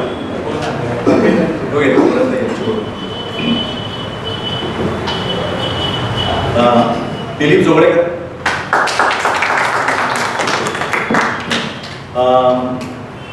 दिलीप जोगळेकर आपल्यापेक्षा वयाने बरेच मोठे आहेत. इज 70+. त्यांच्या बाबतीत एक गंमत होते, म्हणजे ते ऍक्च्युली ते स्वतः व्यवसायाला आर्किटेक्ट आहे आणि अजूनही ते कार्यरत आहेत. नुकताच त्यांचा एक कत्ता महाबळेश्वरला त्यांचे एक पार्टनर आहेत व्यास म्हणून, त्यांच्याबरोबर त्यांनी खूप मोठा रिसॉर्ट्सचा प्रकल्प पूर्ण केलेला आहे. आम्ही मध्यंतरीच सगळे आमचे शब्दाची नाटकाची टीम त्यांच्याकडे जाऊन आलो, एक दिवस राहून आलो तिथे. अतिशय काय म्हणूया की हाय कॉन्फिगरेशन विलाजचं डिझाईन त्यांनी केलं आणि तिथं व्यास त्यांचे पार्टनर त्यांनी बांधलेले सुंदर येते. आणि अजून त्यांचे काय काय जोळेकरांचे आर्किटेक्चर फील्डमधले बरेच उद्योग चालू आहेत. त्या व्यतिरिक्त त्यांची ओळख म्हणजे खरं तर एक सच्चा रंगकर्मी म्हणून पुण्यामध्ये खूप आहे. त्यांना बंडा जोगळेकर या नावाने ओळखलं. तर घाशीराम कोतवाल या नाटकात त्याचे सुमारे 800 प्रयोगांमध्ये त्यांनी काम केले. त्याच्यात बऱ्याच वेगवेगळ्या भूमिका ते करायचे. अनेक टीव्ही सिरियल्समध्ये दिलीप जोगळेकरांनी कामं केलेली आहेत किंवा काही मराठी हिंदी चित्रपटांमध्ये त्यांचे भूमिका आहेत. आणि एक हरहुन्नरी माणूस आहे, अत्यंत म्हणजे एकदम दिलखुलास असा माणूस आहे. याला आमच्यात एवढं वयाचं अंतर आहे, पण खूपदा मीच त्यांच्यापेक्षा मोठा वाटतो मला असं होतं. पण फार छान. आणि मुख्य म्हणजे इतक्या वर्षांचा म्हणजे रंगभूमीवर गेली 50 वर्ष ते कार्यरत आहे. पण आता जेव्हा मी आता आमचं डेव्हलपमेंट जे नाट्यवाचन काही आपल्या मित्रांनी बघितलेलं तर त्याच्या जेव्हा तालमी चालू होत्या तर तेव्हा मला म्हणायची यार भारी असा अभ्यास झालेला आहे आणि म्हणजे याच्यात कुठेही आपलं वय आपला एवढा गाढा अनुभव व्यासंग हा कुठेही तिथे दिसायचा नाही त्यांचा. पण एक दिलखुलास मित्र आणि तशीच तितकीच दिलखुलासपणे दाद देणं हे खरोखर मी दिलीप जोगळेकरांकडनं मी शिकलो. आम्ही एकमेकांना अनेक वर्ष चेहऱ्याने ओळखतो पण गेली 1.5 वर्ष आम्ही घट्ट मित्र झालेलो आणि हे छान आहे. म्हणजे आज या प्रसंगी माझ्या एका छान मित्राला इथं तुमच्यासमोर मला त्याच्याबद्दल सांगायला मिळालं मी नक्कीच माझं भाग्य समजतो. खूप छान आहे. दिलीप जोगळेकर पर्सनॅलिटी फारच सुंदर आहे. नंतर दीपा क्षीरसागर ही MSc आणि नंतर तिनं मायक्रोबायोलॉजीमध्ये डॉक्टरेट केली. ती आगरकर इन्स्टिट्यूट जी आहे BMCCच्या शेजारी तर तिथे ती सायंटिस्ट म्हणून 35 वर्ष काम करत होती. तिच्या नावावर बरीच पेटंट्स आहेत आणि MScला तिला गोल्ड मेडल मिळालं होतं.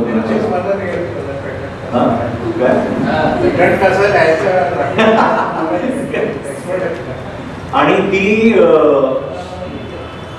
माझी आणि तिची खूप जुनी म्हणजे खूप जुनी ओळख आहे. आपला मोने रवींद्र मोने त्यांची आणि याची ते एका शाळेत होते एका वर्गात होते आणि त्यामुळे त्यांची ती ओळख आणि आमची नाटकाची 85-86 पासूनची ओळख आहे. मध्यंतरी आम्ही काय सगळे आपल्या व्यवसायामध्ये कुटुंब वगैरे आता 7-8 वर्ष झाले आम्ही परत एकत्र आलो. तर तिला मी म्हटलं तू ये नाटकाच्या आपल्या नाटकाच्या ग्रुपमध्ये. तर ती आता येते आणि स्वतः गाणं शिकते आता आणि त्याचबरोबर आमच्या नाटकाचं जनरली संगीत काही करायचं असेल तर दीपा आमचा एक आत्ताचा हक्काचा असा काय म्हणजे थांबा आहे. आणि त्याचबरोबर प्रकाश मेडेकरही आता आम्हाला जॉईन होणार आहे. तर याच्यामध्ये इथे म्हणजे कुठलंही पडलेलं काम करणं म्हणजे काय असेल त्या बाबतीत दीपा बरोबर म्हणजे सगळ्यांच्या पुढे असते. आणि त्याच्यानंतर अर्चना शहाणे तिची एक वेगळी ओळख करून देतो. आपल्या नितीन लेलेची एक लाडकी एम्प्लॉई होती कारण ती सेवा सदन इन्स्टिट्यूट जी आहे सेवा सदन हायस्कूल तिथे नितीन लेले आपला ट्रस्टी आहे. तर तिथे ती सहसचिव म्हणून एका पदावर काम करते आणि अतिशय बुद्धिमान अशी अर्चना. तिला खरं तर नाटकाचा काही अनुभव नाही पण आमची एका नाटकाच्या एका ग्रुपमध्ये ओळख झाली आणि ते आमचं ते लक्षात आलं आपलं ट्युनिंग चांगलं जमणार आहे. आणि मग नंतर आम्ही माझा जो जुना शब्द नावाचा ग्रुप होता तो आम्ही परत सुरू केलेला आहे. तर त्याच्यामध्ये आता अर्चना एक महत्त्वाची आमची काय म्हणूया एक रंगकर्मी आहे आणि त्यात आम्ही आता आमचं एक नवीन नाटक येत आहे संभव आम्ही युगे युगे मीच लिहिलेलं आणि दिग्दर्शन केलेलं आहे. तर त्याचे आता 18 आणि 25 फेब्रुवारी दोन्ही रविवार आहे. ज्योत्स्ना मोळेला त्याचे प्रयोग आहेत तर तुम्ही जरूर या. मी सगळ्यांना पुस्तक पाठवतो. तर त्याच्यामध्ये अर्चनानं काम केलेलं आहे. आयुष्यात पहिल्यांदा स्त्रीला उभी राहिलेली आहे पण कोणालाही वाटणार नाही की ही पहिल्यांदा काम करते. अतिशय सुंदर भूमिका तिने केलेली होती. मुळातच एक तिच्यामध्ये काय म्हणजे एक नट आहे त्याला फक्त कुठेतरी आज एक उजाळा मिळाला किंवा संधी मिळाली आणि जबरदस्त काय म्हणूया की एक आकलन क्षमता राष्ट्रीय आपण हे म्हणतो ते आणि सगळं त्यामुळे जसं सांगितलं तसं पटापटा ती पिकअप करू शकत होती आणि त्यामुळे तालमींना एकूणच आमच्या मजा यायची. तिचा नवरा संजू शहाणे तो जपानमध्ये असतो एका IT कंपनीमध्ये आहे आणि तो तिकडे असल्यामुळे हिला इतर नाटक बिटक करायला असं आम्ही सारखं तिला म्हणतो आणि त्यामुळे आम्ही सगळे प्रार्थना करत असतो की तो जपानमध्ये छान शिकेल. अशी अर्चना ही आमच्यातली एक एनर्जी आहे आणि ती असली की आमचा सगळा ग्रुप असा अतिशय छान हलता असतो. दंगा करण्यात एक्सपर्ट आहे ती आता शांत दिसत असते तो तर महासंघ भर आहे पण ऑफिसमध्ये सर एकदम नाही काय झालं ते काय करणार नाही. आता तू काळजी करू नकोस तुला एक 25-30 जणांचा पाठिंबा आहे. तर असे माझे सहकारी रंगकर्मी त्यांची ओळख. धन्यवाद.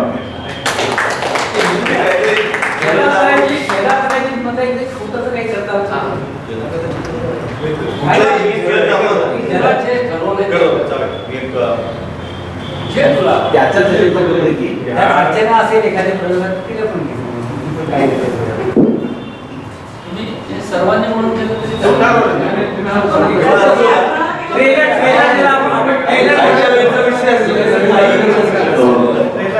ट्रेलर म्हणतो तसा त्याला स्टेजवर आणून कुणाला आहे?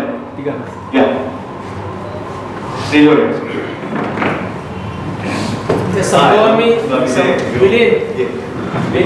संभवामी योगायोगाचं तुमचं दोघांचं काय ते आम्हाला नाही ते ऍक्च्युली त्याच्यावर 18 किंवा 25.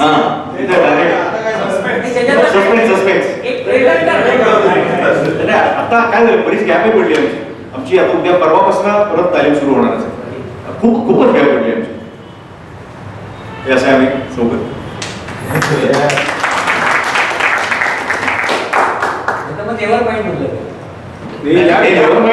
या ग्रुपची ओळख एक विशेष ओळख सांगायला हरकत नाही. किती झाली? 78 किंवा 79 साली पोलिसांवर अतिशय प्रचंड प्रमाणात दगडफेक करणाऱ्या ग्रुपमधले काही मेंबर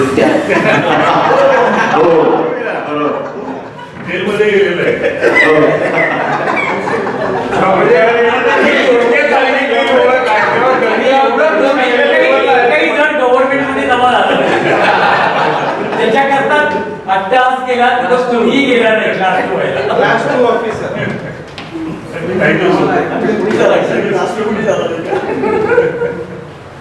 सामना सिनेमा आपण पाहिलाय सगळ्यांनी. म्हणजे पाहिलाय किंवा ऐकलंय त्याच्याबद्दल.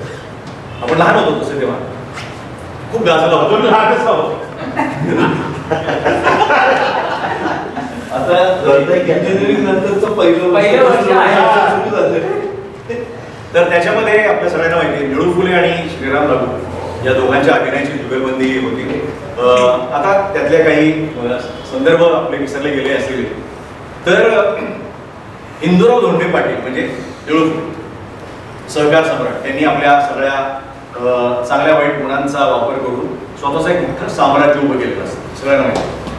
तर तिथे एक भणंग मास्तर येतो पेंडसे मास्तर आणि तो त्या साम्राज्याला धक्के देतो. अशी सामना या चित्रपटाची कथा थोडक्यात. बरोबर. तर होतं काय जनरली सिनेमाचा सिक्वेल हा सिनेमा असतो किंवा नाटकाचा सिक्वेल हे नाटक असतं. इथे गंमत झाली सिनेमाचा सिक्वेल म्हणून नाटक आहे दुसरा सामना. त्याचे लेखक सतीश आळेकर 88 साली ते नाटक आलं होतं आणि ते व्यावसायिक रंगमंचावर बरंच गाजलं होतं. तर त्या नाटकाची काय गंमत आहे त्याची थीम काय आहे की तिसरी पिढी आता त्यांची म्हणजे इंदुराव धोंडे पाटलांचा नातू सुरेश भाऊ हा आता तिथे राज्य करतो.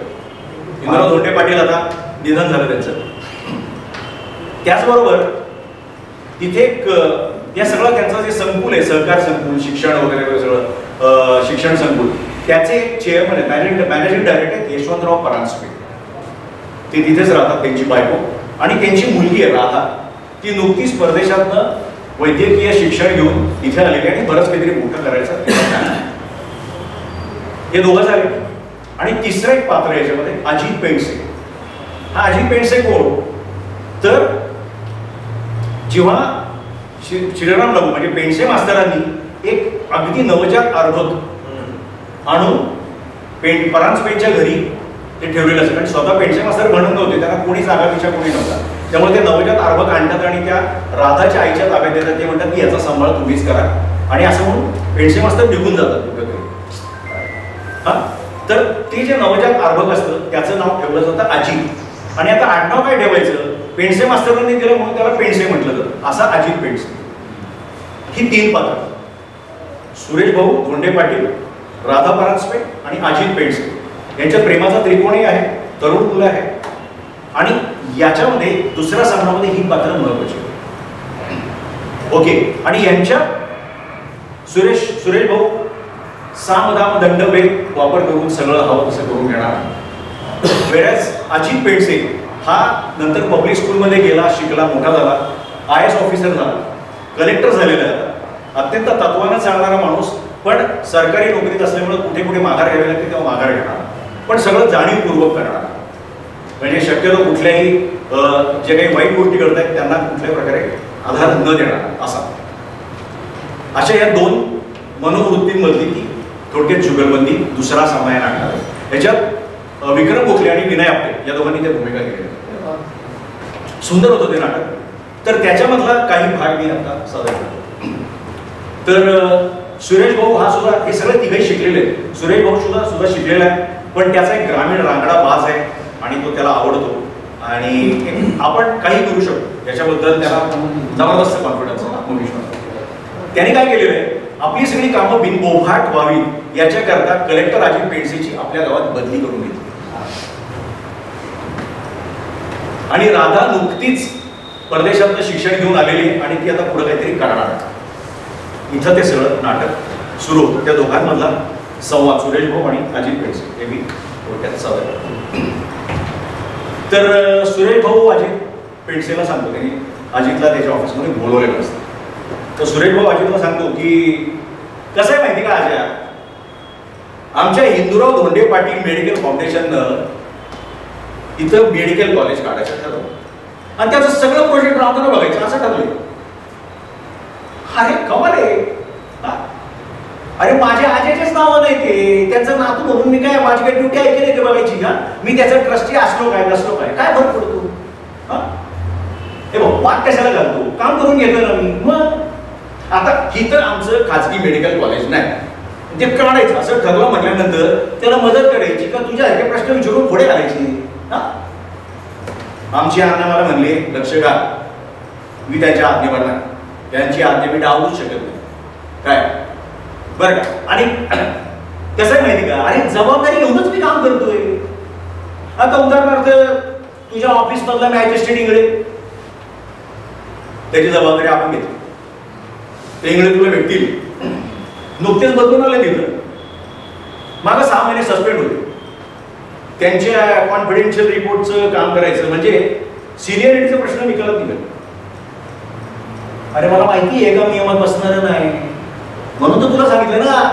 अरे नियमात बसणारं काम कोण पण करेल, मग तुझा मला काय उपयोग, तुला कसा करता इथं आणला. डोळे वाटून बघू नको,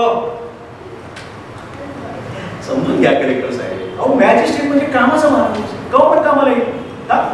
तेव्हा शिंदेचं काम करायचं, बघू नको बघतो काय काम व्हायला पाहिजे. बघ तुलाच बोलायला लागणार आहे. मला सांग, अशी आमची कामं केली ना, फायदा कोणाचा झाला?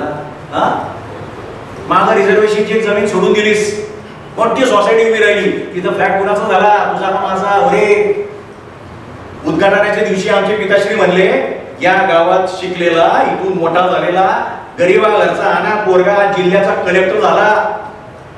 हे बघायला आज हिंदूराव धोंडे पाटील आणि पेंडसे मास्तर हवे होते. असं भाषण देताना खासदारांना पुढे बोलवाना. त्यांनी फ्लॅटच्या चावे कुणाच्या हातात दिल्या, तुझ्या का माझ्या? अरे गावावर कुठे की जेवायला जातात, बिला तरी भरलीत का कुठल्या हॉटेलात?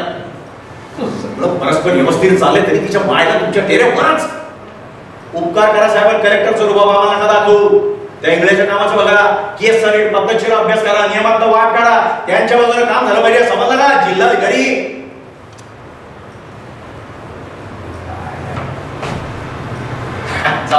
कलेक्टर साहेब तुम्ही नका टेन्शन, काम होणारच आहे, कुठं जाते. पण मी तुला 2 पर्सनल गोष्टी सांगण्यासाठी इथं बोलावं. काय म्हणजे मी आणि राधा आम्ही दोघं लग्न करतो. नाही चॉईस तिचा आहे, आपलं काही नाही. कसं आहे माहिती का की आपण दोघं तिच्यावर लाईन मारतो बरोबर, पण चॉईस तीच करणार ना, आपण काय करणार? बरं तू अरे याड्या पडणार आहोत, तू सरकारी नोकरी, दर 2-4 वर्षांनी तुझी कुठं बदली होणार, कुठं कुठं ती तिच्या मागे येणार ती आहे काय? बरं ती पण अरे हायर एज्युकेशन घेऊन आलेली फॉरेन रिटर्न आहे, कधी देष्टी ती तुझ्या मागे कुठं जाणार? मी सांगू का, तिला स्टॅबिलिटी बघितली आणि आपलं इथं साम्राज्य कोण धक्का लावणार काय? पण सॉरी आता म्हणजे आता काय कोणाचा तरी एकाचा गेम होणार होताच नाही. आणि मारुती काम तुला तर माहितीच कसं आहे, आमच्या आजच्या वेळेला तो होता आणि तुलाही पण माहिती तो मिलिटरीतला रिटायर जवान होता. कशांतर आमच्या आजीच्या वाकड्यात आला, नेमकी त्याची बायको त्यावेळेला प्रेग्नंट होती. आणि ते वाकडं काय तो त्याच्यातनं बाहेर पडच ना. अचानक काय झालं एक दिवस मारुती कांबळे, तुमचे आजोबा पेन्शन असते अरे त्याने आमच्या आजोबाचा जीव खाल्ला. मारुती कांबळेचं काय झालं असं गावभर, जिल्हाभर, राज्यभर त्यांनी आवई पेटवली, उपोषण केलं. आमचा आजोबा तुरुंगात जाऊ नका त्याच्याकरता. आणि एक दिवस मारुती कांबळेचं दगडाला ठेचलेलं प्रेत सापडलं. त्या धक्क्याने त्याची बायको मेली, पण तिला एका पोराला जन्म दिला. ते पोरग परांजपे मास्तरांच्या घरी वाढलं, त्याचं नाव अजित पेन्सिल. सुरेश मारुती कांबळेचा मुलगा, एवढं दैवत भूमीलाच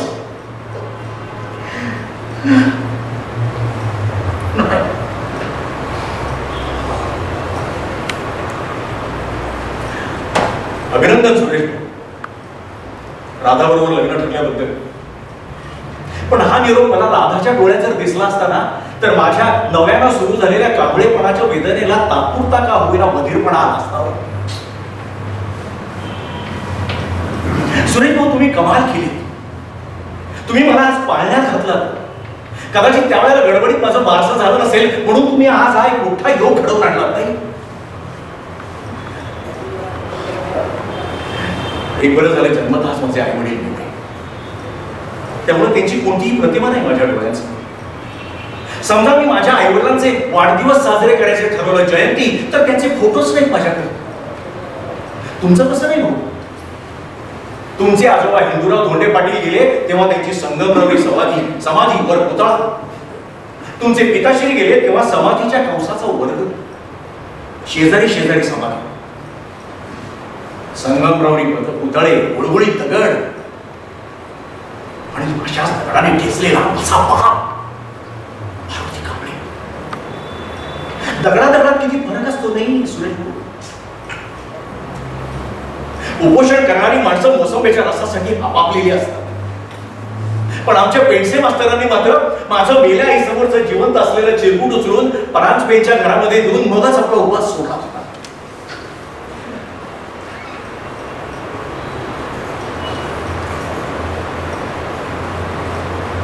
आजपासून मी कांबळे, अजित कांबळे. पण अजित हे नाव कांबळेला मॅचिंग वाटत नाही. आता उद्याच मॅजिस्ट्रेटला बोलवणार आणि जात बदलल्याचं ऍफिडेव्हिट फाईल करणार. साल्याचं काम आहेच माझ्याकडे. आदला आजपासून आपण रिझर्व्ह कॅटेगरी, माझ्या सिनियरिटी बदलली ना आपली. आता सेक्रेटरी होणार आणि घोडा लावणार तुम्हाला सगळ्या भ्रष्ट राजकारणी बांडगुळांना साऱ्या.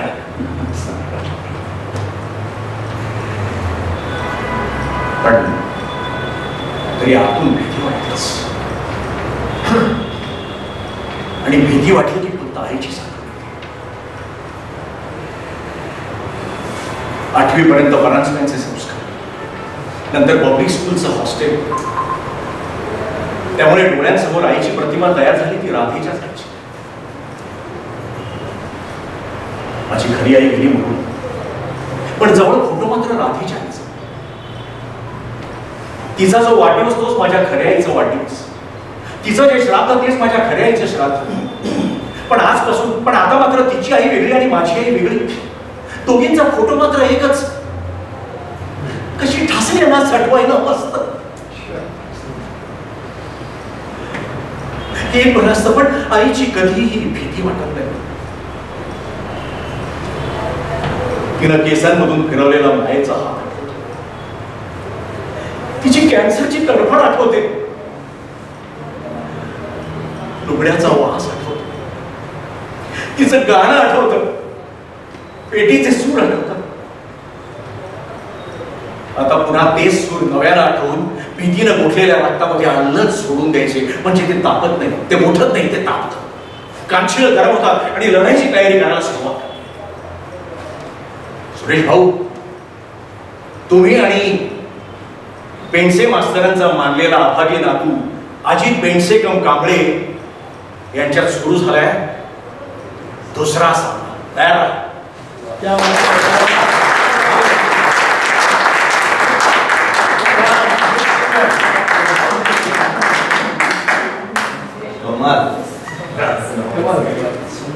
ज्या गोष्टी करता मला वाटतं मी गेले 15 दिवस वाट बघत होतो त्या क्षण कधी येईल की मला मिलिंदचा अभिनय पुन्हा एकदा बघायला मिळेल. आणि आज मला असं वाटतं की आपल्या सर्वांच्या मनामध्ये याच भावना आहे की मिलिंद आमचा मित्र आहे. एवढा मोठा कलाकार जो कलेमधनं त्या व्यक्तिरेखेमध्ये अक्षरशः जीव होतो आणि त्याने भारावून टाकले अक्षरशः फारच विलक्षण. असे प्रसंग खूप कमी येतात नाही आपल्या आयुष्यामध्ये की आपण एकदम सगळेजण भारावून गेलो. मला वाटतं आपण सर्वांनी म्हणून जे काय त्याचा जो गौरव केलाय, जे काय त्याला प्रतिमा दिली, त्याची उंची खूप ही जरी दिसताना एवढी दिसली असली तरी ती खूप उंच आहे. त्याची उंची वाढवून दिसते. माफ कर आम्हाला, फार छोटी दिली आहे पण तू खूप मोठा आहेस. तुला त्याची उंची तू वाढवलीस. जास्त वेळ घेत नाही तुमच्यात. आता सुभेदार डिक्लेअर करायचे मी नेहमी तर नटवर्य म्हणतो. आहेच म्हणजे माझ्या मनामध्ये आज जर श्रीराम लागू इथं असते तर त्यांनी त्यांचा जो हात आहे तो मिलिंदच्या पाठीवर फिरवला असता आणि म्हणले असते की माझा तुला आशीर्वाद आहे. हो असं काय तर तू पुढे नाही, कुणीतरी न्यायला पाहिजे आणि तू नेतोयस. बोला सांगते तुला काही मनोगत व्यक्त करायचं तर घे. आता नंतर जेवण मी इथं ठीक आहे. नसीरुद्दीन शहाचं तुमचं जे काय बोलणं झालं असं त्याच्याविषयी काही सांगितलं नाही. नसीरुद्दीन शाह ऍक्च्युली कसं झालं, मला त्या दिवशी जेव्हा तो समारंभ होता म्हणजे उद्घाटन होतं तर मला सकाळी तिथला जो एक राजेश देशमुख म्हणून कोऑर्डिनेटर त्याचा फोन आला. कोणाला बेल्यानं बरे कपडे घालून येईल मला अरे ऑपरेट कोणाला अरे तुला स्टेजवर यायचंय. मी म्हटलं मला कशाला, माझं काय म्हटलं ते त्यांचं सगळं काय काय चालू असणार आहे. तो म्हणाला तू ये. म्हटलं बरं ठीक आहे. त्यामुळे मी आपले बरे कपडे घालून गेलो. आणि तिथे गेल्यानंतर कळलं की मला शुभांगी दावेने सांगितलं. ती म्हणाले अरे तुझा सत्कार आहे. ती म्हणणार मी म्हटलं हे सत्कार वगैरे काय आहे. म्हटलं काही हे जे काही काम आहे ते केलेले बस, त्याच्या पलीकडे काही नाही. संपलं. मला आनंद त्याचा आहे.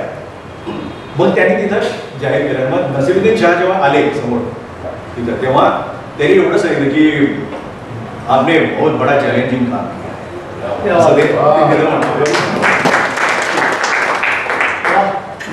मित्रांनो. हा कार्यक्रम आता संपलाय असं मी जाहीर करतो. आणि बाहेर पुलाव, टोमॅटो सार, बटाटा भाजी, भजी, पापड, चवळी, लोणचे, आम्रखंड हा सगळा मेनू मिलिंदच्या आवडीचा. आपण त्याच्यावर तो आस्वाद घेऊया. फोटो नक्की. मला वाटलं हा म्हणतो बारीक रेडी ना ओपन मिलिंद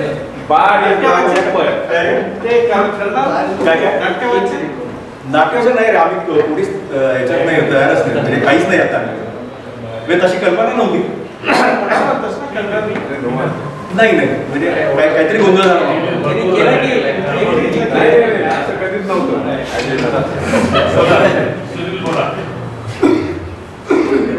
म्हटलं ये जलते थोडंसं वाटलं की जेव्हा प्रकाश आले, उदय आले आणि मिलिंद कृष्ण आले तर दिये जलते हे होणारच.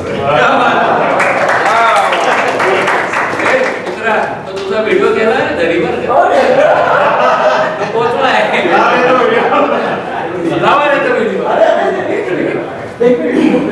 डान्स का केला? अरे मनापासून केला. हे ते आत्ताच मी देतो मुलांनी यूएसमध्ये काय म्हणतात त्याच्यामध्ये स्टेप्स मोजतो. अच्छा बघा सगळ्यात जास्त स्टेप झाले असते तुझ्या. आजचा कोटा कोटा झाला. मराठी सगळ्यांना काढलेली आहे. मेनू वाचन झाल्यामुळे तर ते पोटातले कावळे सगळे वाढलेले आहे. परंतु राहवत नाही म्हणून बोलतो की एखाद्या गावचं पोरगं जीवन शिक्षण विद्या मंदिरमध्ये शिकतं, स्कॉलरशिप मिळतं, तालुक्याला जातं, जिल्ह्याला जातं, राज्याला जातं, दिल्लीला जातं आणि अमेरिकेत जातं आणि भरपूर मोठा होऊन येतो. मोठा होऊन आल्यावर त्याचा मान्यवरांच्या हस्ते सत्कार होतो. भले ते अमिताभ बच्चन असतील, नसरुद्दीन शाह असतील, हे चालू आहे का? आणि सत्कार होतो, पण कुठंतरी त्याला त्यात आनंद नाही. पण तो नेमका गावाकडे येतो आणि गावच्या गुरुजींच्या हस्ते त्यांचा सत्कार होतो. त्याच्याबरोबर खेळणारे, विटीदांडू खेळणारे, आटापाटा खेळणारे, चेंडूफळे खेळणारे त्याचे मित्र येतात तिथे आणि त्याला म्हणतात, बेटा नाव कमाल असतो गावाचं. आणि तो जो राहिलेला आनंद असतो तो त्याला प्रचंड होतो. आणि मला वाटतं हा आनंद आपण सगळ्यांनी मिळून द्यावा.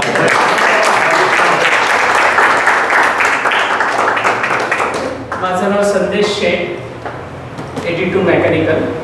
आणि नाही काय असतं ते कोण बोललं त्या दिवशी, भूक लागलेली होती एक तर मरण्याची, आणि बोर केलं. बोर नाही केलं मी, त्यातून शिवसेना म्हणून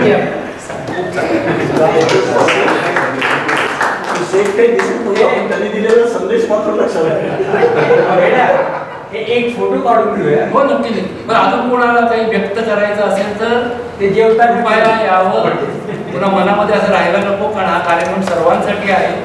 सर्वांनी उत्स्फूर्तपणे इथं सहभाग घेतला. मला खूप छान उभे आपण अपेक्षा केली नव्हती रे. इथे कलाकार नाही आहे, तिथे कलाकार आहे. ओके चला थांबूया आपण. मला वाटतं आणि ग्रुप फोटो घेऊया. आणि बाहेर भोजनाचा आस्वाद करू. 1900 नमुनेदार 1982.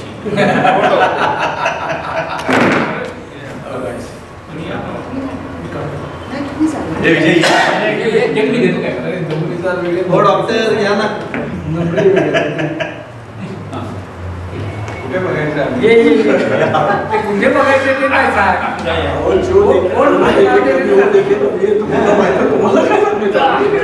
स्माइल प्लीज, से चीज. सर्वांचे चेहरे तर ना 2 पैकी 1 डॉक्टर आलेले. काहीतरी दंगे पोच द्या ना एक. शिट्टी राहू का? ऐसा मौका फिर का कल्ला. Thank you.